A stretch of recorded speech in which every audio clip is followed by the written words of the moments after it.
Are you ready to live your dream? Motivation, inspiration, and passion. That's what it takes to make dreams come true. Welcome to the Nadia Sahari Show.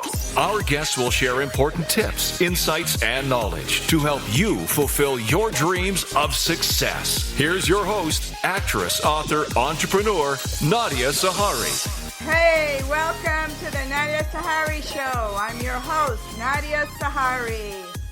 The months and the days, it's going to be Christmas before we know it. I know I've said that often, but I feel it. What I'm doing on this show is that we are all the dreamers. We are dreaming of writing a book. We are dreaming of acting in a movie or getting a record label, or we want to be in business. We want to be entrepreneurs. And I'm pretty much all those things because I can't make up my mind what to do when I grow up. So I'm still thinking about it.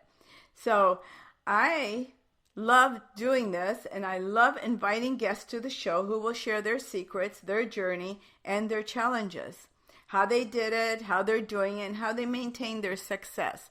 We learn from each other, and we glean from each other. It's wonderful because my guests are so open and so honest that you really will learn a lot. So be sure to listen closely. And let me tell you, today I have a great actor, a voiceover actor, a singer. I mean, this man is into everything. I have for you, straight from New York, Marc Baron. Welcome to the Nadia Sahari Show. Hi, Nadia. How are you? And don't tell me it's Christmas soon. It's too early. Oh, I know, but it's going to come. Yeah. How are you today? I'm okay. Keeping busy here in New York with all the stuff that I do and trying to do, and you know how that is. Oh, I do. We have a lot of, what do they say, irons in the fire? I do. And I have multiple fires. Oh, yeah. Okay. So let me start with, and I always love to start and go back to when you were a child or when your career began. How did you begin your career? At what age? Well, I already started performing and singing and playing in the band back when I was like 7 or 8 years old, and I just never let go of it. Uh-huh. And then got much more serious when I got into my teens. And then when I finally told my parents that, hey, I think this is the business I want to be in, this is what I want to do, my mother kind of shrugged her shoulders and said, well, it's in your DNA, what can I tell you? And, That's cool. Who was your mentor at the time? You started your career at what age? I read that you were under the guidance of Fred Kelly, Gene Kelly's brother. Right. I had started going to college for theater here in New York, and then I went into the Navy for a few years, and then when I came back out, I went back to college, and there I became a student of and friend of Fred Kelly, Gene's brother. And Fred's big claim to fame is he taught Gene Kelly how to dance. Is that true? It is. Is he the older brother? Actually, no, he's not. He was a few years younger. Oh. In fact, when Fred Kelly died, the New York Times did a 4-page article about him in their Sunday spread. Wow. But Fred was also director of early television, and he encouraged me to not only pursue my career as a performer, but to think in terms of directing as well. We remained friends for years, and then it was Fred who brought me into the Lambs, which is the oldest theater organization, and then I kept in touch with Fred for many years till he passed away. Let's talk about your family history. I was reading about your family history. It was so interesting, and I want to share this with the audience. Tell us about your mother. She was born in Vienna, and she went to school with Hedy Lamarr. Go ahead. Right. She was born and raised in Vienna, went to high school with Hedy Lamarr. She was a dancer. She was supposed to audition for the movie Ecstasy that Hedy Lamarr did. And my mother came here in 1939, and my grandfather, her father, was a well-known sculptor from Vienna who knew Gustav Klimt and Egon Schiele and some of those other famous artists of just after the turn of the century in Vienna. And my grandmother was a concert pianist who was a distant cousin to Gustav Mahler. Really? Yeah. Wow. And I started researching him about 25 years ago, and during that process reconnected with a whole family still in Austria and the area that my mother had thought all died during the war. So I get to Vienna every couple of years to visit them and continuing our research on my grandfather's work. And he had a brother who was a sculptor who they were rivals. So there's an interesting story there. Very interesting. I went to Austria. It is such a beautiful country. It's surrounded by these big, huge mountains. I went to Salzburg. Sure. And yeah, we have relatives there. Yes, it's beautiful, so beautiful. And I went to the concert hall there. Just beautiful. Wow, that's a great family history. And you're going to have a family history similar to that, too, for your children or grandchildren or whomever, relatives in the future. You became a stand-in to a lot of stars. Well, yeah, when I began my career in musical theater, traveling became an issue with my then wife, so I started turning to film. Did a couple days of extra work and found that completely boring, and then found that what a stand-in did. Yes. And started pursuing that, and I quickly became a popular stand-in. I stood in for Matthew Broderick on a few films, for John Pankow in 4 films. I worked with Dustin Hoffman and Sidney Lymet and Sean Connery and Austin Pendleton. I was his stand-in, believe it or not, and it's been quite an interesting career that way because you learn more about directing and filmmaking than you do about acting. Isn't that something? So something like you had to quit because of you being married, and look what happened. Sometimes things happen for the better. In some cases that does happen, in some cases it doesn't. In your case it did. So what was it like working with these actors? How was Matthew Broderick? Matthew was a sweetheart. I call one film I did with him called Family Business. Uh-huh. I call that my master class because Matthew was very sweet. We were just hanging out and have a good time together. I was talking about Sean Connery about musical theater. People did not know he was going to be the original Daddy Warbucks, but they couldn't make a deal. I was getting acting lessons from Dustin Hoffman, who was one of the funniest people I've met on the set. Uh-huh. And Sidney was a director, and he would explain almost every shot, which I thought was wonderful. And later I found out he was writing a book, and I was like a sounding board for that. And so, of course, I've read the book. So it really was we had a lot of fun, and we worked comfortable days, and we worked over the holidays, and you got paid, so who could complain?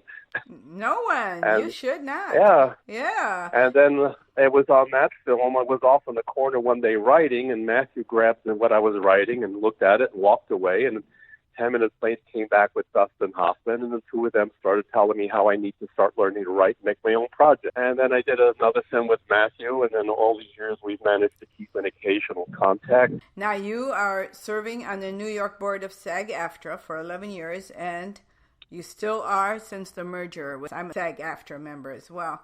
And interesting history. I want to take a short break. Mark, I'll be right back with you.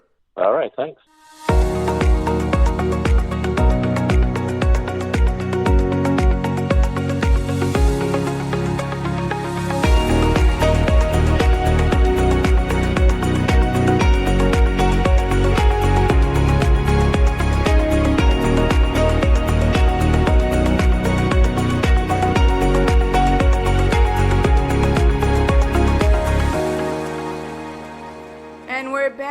Marc Baron.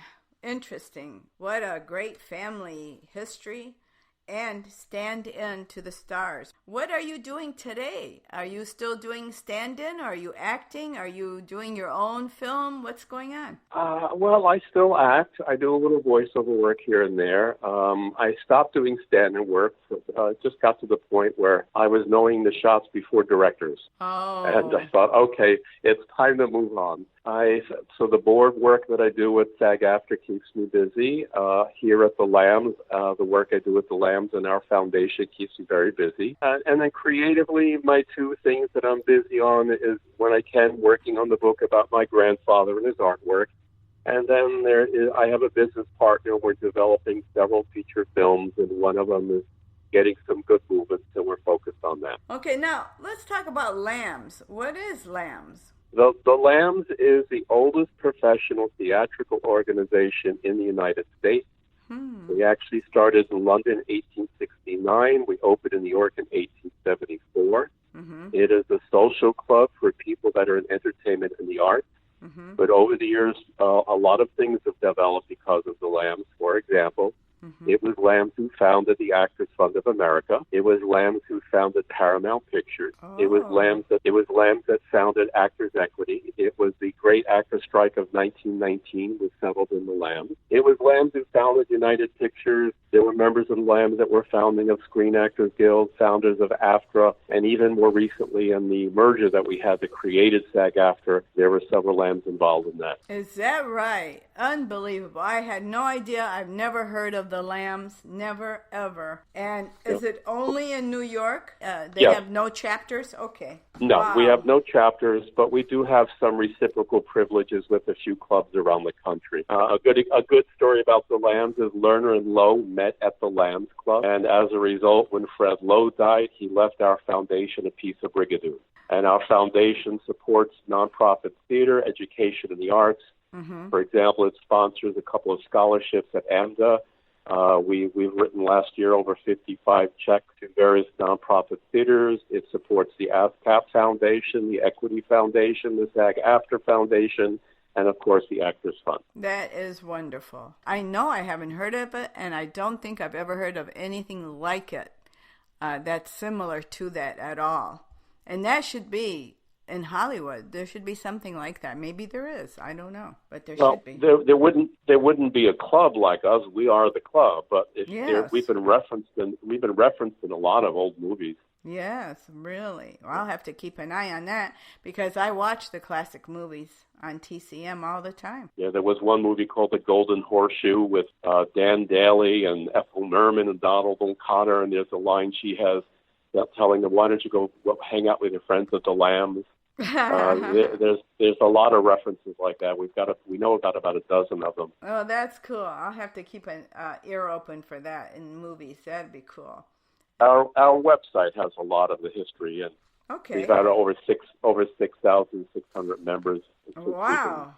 Now, can the members be from out of New York, or do you have to be in New York? We have members not from the area. The dues are slightly reduced for them. For non-members, for example, there are hotel rooms at low rates.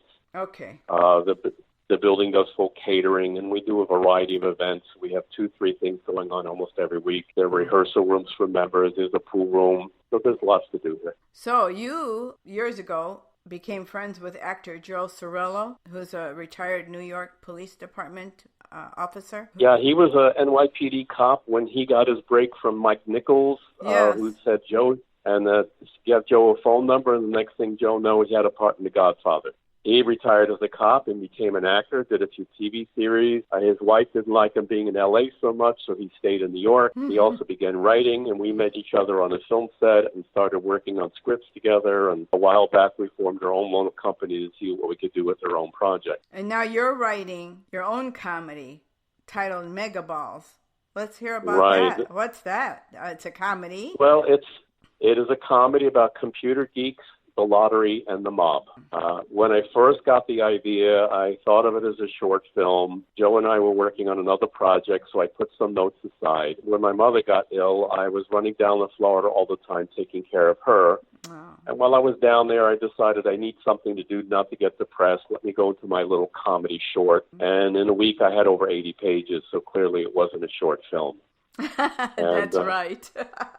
And then I finished the first draft in about 2 weeks. Joe and I have been working on it, and, of course, it's always being refined, and we're now received recognition from 21 different festivals, always placing in like a top 10 or a finalist position is for comedy. That's wonderful. Yeah. Congratulations. We did our first reading of it here a few weeks ago for investors. Unfortunately, a helicopter crashed a block away. Oh, really? I saw that on the news. That's horrible. Right. So people couldn't get to the readings. We have some actors involved. For example, we have Lynn Tucci, who was a frequent worker on Orange is the New Black. She did almost every episode. So she's on board for a cameo. And now we're looking for investors, and we can't get the actors till we have the money. That's the downside today. Right. Actors won't even read the script until they have the money. That's right. And they want lots of money, especially if they're SAG-AFTRA. Well, I mean, our budget is $3 million. Uh-huh. At that budget, we know we can hire 2 or 3 name actors and plenty of established actors. And what I mean, name actors, we're not looking at someone like Tom Hanks or Tom Cruise. Right. But within our budget, we know we can hire actors that will be good enough names to help sell the project, who would be right for the roles. Right, and that is very important. Whomever you choose has to have that name in order for it to get sold, in order for it to be produced. And it takes a lot of money, takes a lot of time. Yeah, well, I'll be directing. We have a great casting director on board. She did the TV show Bird Notice. Uh-huh. We've got a great cinematographer on. He's done 14 films. He's done like 9 different primetime TV series. He's also recognized for his teaching of cinematography. We've got a really good script supervisor. We've got a good line producer. We've got a good music supervisor. So that's all lining up nicely. It's getting the actors, and finding investors. We have a great lawyer. He's based in Chicago, and we have several tax incentives so investors can write off the money they put into my film. And then when the film is made, then they earn money back. So it's kind of a win-win situation. Your organization, the nonprofit that you're involved in, the Lambs, is that helping in some way with this for you, with your project? Well, it can't directly help, no. Indirectly it helps. So, for example, when we did the reading of it, we did it here at the Lambs. There are times when we have meetings, and it's much nicer to have a meeting here in the pub at the Lambs and be able to sit at a table for hours and not being rushed like you would anywhere else. And then also in gaining my investors' confidence to show them, this organization that I run shows that I have managerial skills. At a $3 million budget, we're looking for equity investors. Do you know that I found that sci-fi and comic books seem to be the biggest fundraisers on Kickstarter? Probably.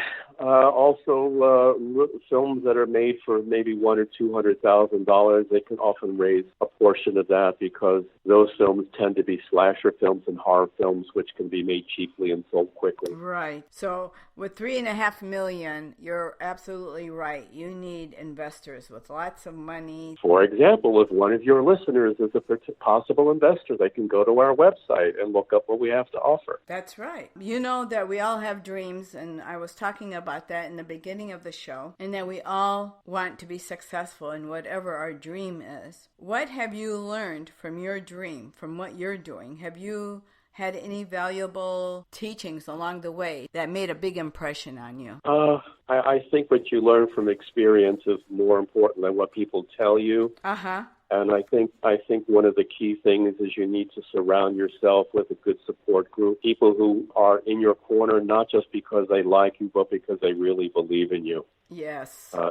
Because there are always going to be times where you're going to feel a little winded, you're going to feel a little less passionate, and those are the people that are going to keep your flames going. Oh boy, that is very true. I can attest to that. What valuable advice can you give our listeners if they want to pursue a career like yours? If that's their dream, what would you say to them? When you're young enough, train, get your training down. Remember this is a business about contacts, and it's getting people to know who you are and know your worth. It's a very complex business. It can be a very cruel business. And you just need to keep focused, laser sharp on what you want, because there are going to be disappointments. And the ones who succeed are the ones who just keep going, who don't stop. I mean, it took Dustin Hoffman, I think he said 7 years to get Tootsie made, and that was Dustin Hoffman. So, and that's with his inside connection. So somebody starting out, we have an advantage today, younger people, is that you have the internet where you can create little short films and put them up there and be creative and get your work seen, as opposed to years ago when I was young and didn't have that opportunity. Boy, isn't that the truth? Do you see what's going on? The young people can do things that we just didn't have the opportunity to do, or the media to do it. They have everything today. And now even the singers are like 5 years old and they can sing.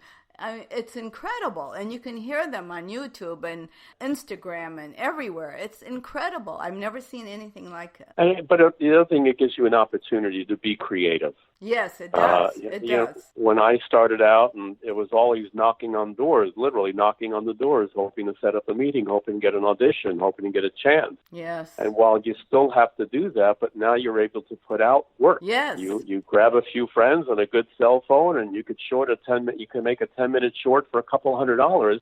Show something you wrote and start building, your career. Yes. There are more and more festivals out there now for short films. That didn't exist 5 years ago. That's right. That's right. You can be seen and heard and everything right now. It's not millions, not thousands. It does create an added pressure because more and more people are out there doing things. Yes. Now you have to be better. You have to improve. You have to be special to get out of that crowd. Yes. To be noticed. So you've got to develop your skills more. It's what the saying is, because of the digital world, anybody can make a film. Exactly. Very good advice. Who do you feel was your biggest influence in your success today? I guess in some ways my grandfather, because here he was a struggling sculptor in Vienna who began gaining quite respect and gaining a career, and then had to walk away all from it all, come to a new country, learn a new language, at an age where it was difficult for him to restart his career, but he managed to survive.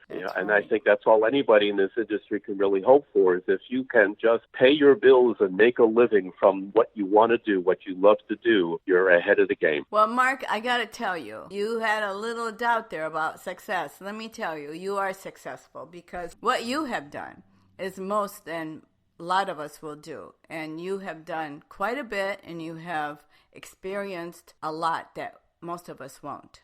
I mean, I will never be a stand-in for anybody, A-list like you were. So you are ahead of it. You are successful because you did something most of us won't be able to do. However, in which advice that you've given to the listeners want a career like yours and stand-in, listening to your story is going to help them. And they might get further with it, or they might be at the same point that you are. But it doesn't matter. You are successful, Mark. You are successful. Well, I have survived, and that's a success of its own. That's right. And yes, survival is success, that's for sure, in anything. So where can our listeners connect with you in the social media, and how can they get a hold of you? And you can mention the lambs, you can give websites, whatever you like. Okay. Well, I'm pretty much all out there. First of all, my name is spelled M-A-R-C and B-A-R-O-N. I have a website, marcbaron.com. The film website, it's called megaballsmovie.com. I love that. And the Lambs has its website. It's thelambs.org, but there's a hyphen between the and lambs. So it's the-lambs.org. Social media, our film company, which is my handle. And this is a little tricky one. It's Oro Loro, which is O-R-O-L-O-R-O, which is the same thing forward and backwards. It's bad Spanish for golden parrot. Oh, okay. So there's oroloro.com is the company website. On most social media, you'll find Oroloro or Oroloro Entertainment. Well, I just want you to know you had an interesting story, interesting history, and I'm so glad that you are my guest, and I wish you success, and I know that you're still out there working. We all do. We continue working until our last breath. And whatever we do, we are successful because we are doing it and we have the passion. There's the success right there. And thank you, Mark. Well, thank you, and it's been a pleasure chatting with you. Well, thank you. And you have a great day, and you take good care of yourself. You too. Bye-bye. Bye-bye. That was Marc Baron, voiceover actor, director, singer. Very interesting story. With that, I want to say, and I want to ask you, the listener, are you dreaming of your life, or are you living your dream? Thank you for listening. Come back next week. We have another great show.